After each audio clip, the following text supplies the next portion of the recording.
जय हिंद प्यारे साथियों। आज इस क्लास में हम पर्यावरण के उन टॉप 20 प्रश्नों को पढ़ने वाले हैं जहां से हर बार एग्जाम में प्रश्न पूछे जाते हैं। यह सारे प्रश्न आपके सिलेबस के अनुसार होने वाले हैं, इसलिए आप सभी से रिक्वेस्ट है कि आप लोग इस वीडियो को कंप्लीट देखें और आप लोग इन 20 में से कितने प्रश्नों के सही जवाब देते हैं वो हमें कमेंट करके अवश्य बताना। तो चलिए भाई, हम शुरू करते हैं प्रश्न क्रमांक 1 से। कहा गया है, नरम तने वाले पौधों को क्या कहा जाता है? वृक्ष, झाड़ी, प्रतान या फिर शाख? तो साथियों ध्यान रखना, नरम तने वाले पौधों को कहा जाता है शाख। ठीक है, ऑप्शन डी यहाँ पर करेक्ट आंसर हो जाएगा। यह पौधे कहीं भी उग जाते हैं और इनका जो तना होता है नरम होता है, हरा और प्रकाश संश्लेषी होता है। इसके बाद आते हैं प्रश्न क्रमांक 2 पर। कहा गया है, निम्न में से कौन सा पदार्थ है बायोगैस संयंत्र में प्रयोग नहीं होता है? पशुमल, जैव कचरा, खनिज तेल या फिर मानव मल? तो ध्यान रखना साथियों, बायोगैस संयंत्र में मुख्य रूप से जैव पदार्थ जैसे गोबर, पशुमल, मानव मल, जैव कचरा जैसे पदार्थों का प्रयोग कर ऊर्जा प्राप्त की जाती है। लेकिन यहाँ पर जो कहा गया है खनिज तेल, तो भैया इसका यूज नहीं होता है बायोगैस संयंत्र में, तो यही अपना करेक्ट आंसर हो जाएगा। और ध्यान रखना, बायोगैस संयंत्र में प्रदूषण नहीं होता है। ओके, चलिए प्रश्न क्रमांक 3 पर आते हैं। और आप सभी से रिक्वेस्ट है, यदि आपको हमारा वीडियो पसंद आता है वीडियो को लाइक और शेयर अवश्य करें। कौन सा भारतीय राज्य चंदन के पेड़ों के लिए प्रसिद्ध है? राजस्थान, उत्तर प्रदेश, कर्नाटक या फिर महाराष्ट्र? तो ध्यान रखना, जो कर्नाटक है यह चंदन के पेड़ों के लिए प्रसिद्ध है। यहाँ पर राइट आंसर हमारा ऑप्शन सी के साथ चला जाएगा। इसके बाद आएंगे हम प्रश्न क्रमांक 4 पर। आंसर जरा सोच समझ कर दीजिएगा। क्या है भैया? अंतरिक्ष में यात्रा करने वाले प्रथम भारतीय कौन थे? कल्पना चावला, राकेश शर्मा, सुनीता विलियम्स या फिर रमेश मल्होत्रा? तो अंतरिक्ष में यात्रा करने वाले प्रथम भारतीय थे राकेश शर्मा। यहाँ पर करेक्ट आंसर हमारा ऑप्शन बी के साथ चला जाएगा। इन्होंने अपनी यात्रा कब की थी? 3 अप्रैल 1984 को। और यदि आपसे पूछा जाए भारतीय मूल की प्रथम महिला कौन थी अंतरिक्ष में जाने वाली, तो बता दीजिएगा कल्पना चावला। ओके, चलिए प्रश्न क्रमांक 5 पर आते हैं। कहा है, फसल चक्र के द्वारा मिट्टी में किस तत्व की स्थिरता संभव हो पाती है? ऑक्सीजन, नाइट्रोजन, फास्फोरस या फिर हाइड्रोजन? तो देखिए साथियों, फसल चक्र के द्वारा मिट्टी में नाइट्रोजन की स्थिरता संभव हो पाती है। यहाँ पर करेक्ट आंसर हमारा ऑप्शन बी के साथ चला जाएगा। ध्यान रखना, दलहनी फसलों की जड़ों में नाइट्रोजन का स्थिरीकरण करने वाले जीवाणु राइजोबियम लेम्यूमेनिसेरम पाए जाते हैं। इसके बाद आते हैं हम प्रश्न क्रमांक 6 पर। कहा है, निम्न में से कौन सा पर्यावरण अध्ययन का घटक नहीं है? मानव, वायुमंडल, जलमंडल, सौरमंडल? तो देखिए, पर्यावरण अध्ययन के घटक कौन कौन से हैं? मानव भी है, वायुमंडल भी है और जलमंडल भी है। लेकिन जो सौरमंडल दिया है तो भैया ये घटक नहीं है, तो ऑप्शन डी हमारे यहाँ पर राइट आंसर हो जाएगा। इसके बाद आएंगे हम प्रश्न क्रमांक 7 पर। प्राथमिक सामाजिकरण क्या है? शुरुआती आयु में परिवार एवं मित्रों से सीखना, किशोर अवस्था में समाज से सीखना, प्राथमिक स्तर पर समाज से सीखना या फिर शिक्षकों का अनुसरण करना? तो देखिए साथियों, प्राथमिक सामाजिकरण क्या है भैया? ये परिवार से ही शुरू हो जाता है। ठीक है, तो यहाँ पर राइट आंसर हमारा क्या हो जाएगा? शुरुआती आयु में परिवार एवं मित्रों से सीखना ही प्राथमिक सामाजिकरण है। और ध्यान रखना, जो सामाजिकरण है इसकी जो प्रक्रिया है वह जीवन पर्यंत चलती रहती है। इसके बाद आएंगे हम प्रश्न क्रमांक 8 पर। निम्नलिखित में से कौन सा युग में ठीक नहीं है? जूट से रेशमी वस्त्र, गन्ना से चीनी, हाँ भैया गन्ना से चीनी बिल्कुल सही है। अभ्रक से विद्युत उपकरण बनाए जाते हैं, बिल्कुल सही है। कपास से सूती वस्त्र, बिल्कुल सही है। लेकिन ऑप्शन ए में क्या था, जूट से रेशमी वस्त्र। भैया जूट से रेशमी वस्त्र नहीं बनाए जाते, बल्कि जो रेशमी वस्त्र हैं यह रेशम से बनाया जाता है। और रेशम हमें कहाँ से प्राप्त होता है, तो रेशम भैया हमें रेशम कीटों के से प्राप्त होता है। चलिए प्रश्न क्रमांक 9 पर आते हैं। कहा गया है मौसम के दृष्टिकोण से उष्णकटिबंधीय प्रदेश का प्रमुख लक्षण क्या है। तो मौसम के दृष्टिकोण से उष्णकटिबंधीय प्रदेश का प्रमुख लक्षण होता है वर्ष भर गर्मी रहना। यहाँ पर करेक्ट आंसर हमारा ऑप्शन ए के साथ चला जाएगा।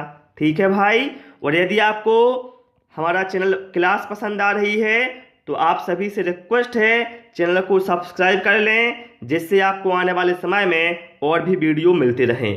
कहा गया है इनमें से कौन एक पर्यावरण समस्या नहीं है। देखिए जल का विनाश, भैया ये तो समस्या है कि जल का दुरुपयोग हो रहा है बहुत ज़्यादा। वनों की कटाई, ये भी भैया एक समस्या है पर्यावरण की। भूमि का अपरदन हो रहा है, भैया ये भी समस्या है। लेकिन ऑप्शन बी में क्या है, जल का संरक्षण। भैया जल का संरक्षण एक समस्या नहीं है, बल्कि ये क्या है भैया, ये तो अच्छी बात है, ये पर्यावरण की गुणवत्ता बढ़ाने में सहायक है। जल का संरक्षण मतलब यह एक समस्या नहीं है, तो यही करेक्ट आंसर हमारा हो जाएगा। चलिए प्रश्न क्रमांक 11 पर आते हैं। कहा है पश्चिमी देश जो बहुत कम सूर्य प्रकाश प्राप्त करते हैं वहां के बच्चों को कौन सा रोग हो सकता है। डर्मेटाइटिस, रिकेट्स, स्कर्वी या फिर नपुंसकता। देखिए यहाँ पश्चिमी देश जहाँ पर बहुत कम सूर्य प्रकाश प्राप्त हो रहा है, हम सभी जानते हैं सूर्य से हमें क्या है, सूर्य से हमें विटामिन डी प्राप्त होता है ना। और जिनको सूर्य का प्रकाश कम प्राप्त होगा मतलब उनमें क्या है, विटामिन डी की कमी हो जाएगी। तो विटामिन डी की कमी से क्या होगा भैया, विटामिन डी की कमी से रिकेट्स नामक रोग होता है। तो यहाँ पर करेक्ट आंसर हमारा क्या है, ऑप्शन बी के साथ चला जाएगा। क्या है, वहाँ के बच्चों को रिकेट्स नामक रोग हो सकता है क्योंकि वहाँ पर क्या है, कम सूर्य का प्रकाश प्राप्त होता है। चलिए प्रश्न क्रमांक 12 पर आते हैं। कहा गया है जीवों का वह समूह है जो एक दूसरे से मेल खाता है निम्न है। जैवमंडल, समुदाय, प्रजातियां या फिर जीव समुदाय। ध्यान रखना साथियों, जीवों का वह समूह जो एक दूसरे से मेल खाता है वह है क्या कहलाता है, प्रजातियां कहलाता है। तो यहाँ पर करेक्ट आंसर हमारा भैया ऑप्शन सी के साथ चला जाएगा। ठीक है, ध्यान रखना, ये जीव जनन के द्वारा अपने आनुवांशिक लक्ष्यों को पीढ़ी दर पीढ़ी स्थानांतरित करते रहते हैं। चलिए प्रश्न क्रमांक 13 पर आते हैं। पौधों के विभिन्न भागों के शिक्षण हेतु क्या आवश्यक है। यदि आपको अपनी क्लास में पौधों के विभिन्न भागों का शिक्षण देना है बच्चों को तो क्या आवश्यक है इसके लिए, पाठ्य पुस्तक, पौधों का अवलोकन, श्यामपट्ट या फिर पौधे का चित्र। तो देखिए भैया सबसे अच्छा इसमें से क्या है, पौधे का अवलोकन आवश्यक है बच्चों के लिए। ठीक है, इससे क्या होगा, छात्रों को पौधों से संबंधित प्रक्रिया का ज्ञान आसानी से होगा यदि छात्रों को पौधों का अवलोकन कराया जाए तो। चलिए प्रश्न क्रमांक 14 पर आते हैं। कहा गया है रोनाल्ड रॉस का संबंध निम्न में से किससे है। हैजा, चेचक, ट्यूबर क्यूलोसिस या फिर मलेरिया। तो भैया हम सभी जानते हैं जो रोनाल्ड रॉस हैं इन्होंने क्या है, मलेरिया बुखार के परजीवी प्लाज्मोडियम की खोज की थी और इसके लिए इन्हें नोबेल पुरस्कार भी दिया गया था। अतः हम कह सकते हैं रोनाल्ड रॉस का संबंध है मलेरिया से है। यहाँ पर राइट आंसर हमारा ऑप्शन डी के साथ चला जाएगा। चलिए प्रश्न क्रमांक 15 पर आते हैं। मध्य प्रदेश का सबसे व्यस्त हवाई अड्डा कौन सा है। देवी अहिल्याबाई होलकर, राजा भोज, जबलपुर या फिर ग्वालियर। तो मध्य प्रदेश का सबसे व्यस्त हवाई अड्डा कौन सा है, देवी अहिल्याबाई होलकर। और आप सभी लोग हमें कमेंट करके बताना ये हवाई अड्डा भैया है कहाँ पर। ठीक है, चलिए प्रश्न क्रमांक 16 पर आते हैं। खाद्य श्रृंखला में ऊर्जा का प्रवाह होता है एक दिशीय, बहुदिशीय, चक्रीय या फिर उभय दिशीय। देखिए इस खाद्य श्रृंखला तो हम सभी जानते हैं, इसमें क्या होते हैं, विभिन्न प्रकार के जीव होते हैं जो एक दूसरे पर क्या होते हैं, आश्रित होते हैं। तो इसमें जो ऊर्जा का प्रवाह होता है साथियों वो कैसा होता है, एक दिशीय होता है।